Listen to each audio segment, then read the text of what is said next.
In this age of cinematic universes, we take continuity for granted in sequels and prequels. In jokes, individual films building up to a bigger story, actors coming back to play the same character, it's become an expectation in any series of films nowadays, thanks to the success of Marvel. Of course, this has been present in films for some time now, but Marvel really changed everything by planning with great care the course their films were going to follow. However successful these franchises are though, they cannot compete with the longevity of the Bond series. And with the series following the same lead character for the last 54 years, people inevitably question what there is in the way of continuity. Surely, in Bond 18, they make a passing reference to something that occurred in the 17th outing, and of course, they would have made a more obscure comment about what happened in Bond 5 for those true fans to really appreciate. But, whether a good thing or a bad thing, continuity hasn't featured too heavily in Bond's cinematic history. Not until Craig took over the mantle, but more on this in a later video. Obviously, the books are very closely linked and regularly make references to missions past. They made an attempt with the films to show that they were interlinked early on, but this soon fell by the wayside when new actors started taking on the role of Bond. One thing to bear in mind is that films weren't as easily available as they are nowadays. To re-watch one of the earlier films, you had to wait for a cinema re-release. Now, if a new film comes out, you can very easily catch up on the previous few films in advance to remind yourself of any subtle plot points that are going to be referenced in the new film. Let's take a look at the occasions when Bond has done continuity right, as well as the times they haven't worried about it too much at all. The earliest evidence of this occurs from the very start. The evil organisation Spectre featured heavily throughout Connery's time as Bond, with the exception of Goldfinger. The first film, Dr. No, even makes reference to the novel of From Russia with Love, which, rather confusingly, then became the Bond film to follow Dr. No. What the early films did well is to build up the threat posed by Spectre. The second film focuses on the organisation seeking revenge for the actions of Bond during the course of Dr. No. That's clear sequel material in my mind. What was also a rarity, and something that hasn't happened since, is the return of a Bond girl in the form of Sylvia Trench. The producers planned for her to become a regular character, just like the MI6 staff, in helping to show that these films were interconnected. However, this didn't last, and now Bond girls are strictly limited to their one appearance, with no reference made to them again. There are a few exceptions to this, which I'll talk about in future videos. Goldfinger was the first of the standalone Bond films. Nothing is mentioned of the previous films, the only link with them being the connective tissue that is the MI6 staff. There is a very good reason for this, however. This was at a time when there were legal issues to whether the producers were allowed to use Spectre or not, with arguments over whether Kevin McClory or Fleming had created the organisation in the books, which is playing out in court. More on this in my video here. Felix Leiter did feature, returning for the first time since Dr. No, but he was played by a different actor. And so begins a tradition, however unintended, where Leiter is recast almost every time he appears again.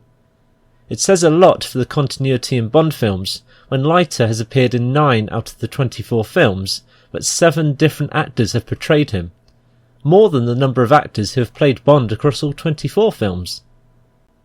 With legal issues kind of dealt with, Spectre returned with a vengeance in Thunderball. The same shadowy figure of the head of the organisation appears, just like in From Russia with Love. The trusty DB5 returns for the second time. Leiter once again features, this time played by Rick Van Nutter, but no other callbacks are mentioned. Spectre returns again in You Only Live Twice, this time with Blofeld coming into full view. However, this time he doesn't have a head of hair like his 2 previous appearances, and he has a different voice.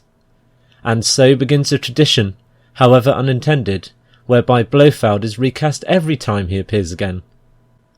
It was a bold move to not kill off the main villain and have him reappear not once, but twice, but they weren't quite bold enough to retain the same actor. A change of lead actor, particularly in the middle of a few films that are designed to cover a single story arc, is guaranteed to blow continuity out of the water. And this is exactly what happened when Connery transformed into Lazenby. The same actors are retained for the MI6 staff, and Bond has apparently been working on a mission for some time in attempting to track down Blofeld. The filmmakers go to great lengths to remind or convince viewers that this is indeed the same Bond following the same timeline as before. The opening titles show clips from previous Bond adventures, and Lazenby unpacks a desk drawer containing mementos from missions past. What really confuses issues is the fact that Blofeld is now played by a taller, slightly younger, more athletic-looking actor, although they do retain the boldness, for now. Not only that, but Bond and Blofeld meet, with Blofeld apparently not recognising him at all, despite having already met him in the previous film.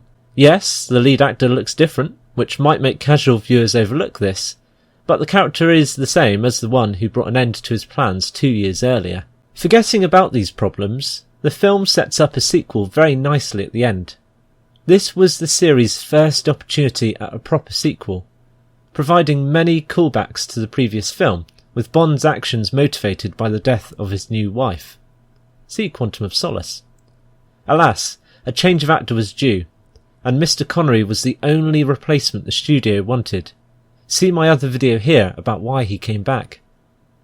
They could have still gone for a proper sequel, but instead decided to return to a more light-hearted Bond, which ended up a bit too much on the campy side.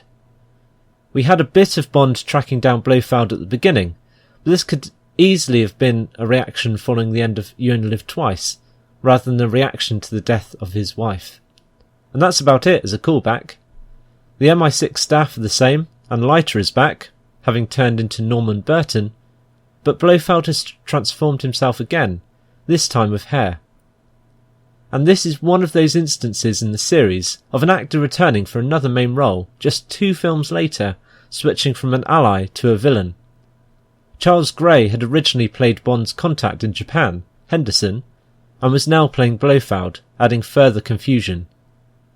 This has happened to a lesser extent before with Martine Beswick, who played the small role of Zora, one of the gypsy girls in From Russia with Love, and returned for a slightly bigger role as Paula in Thunderball.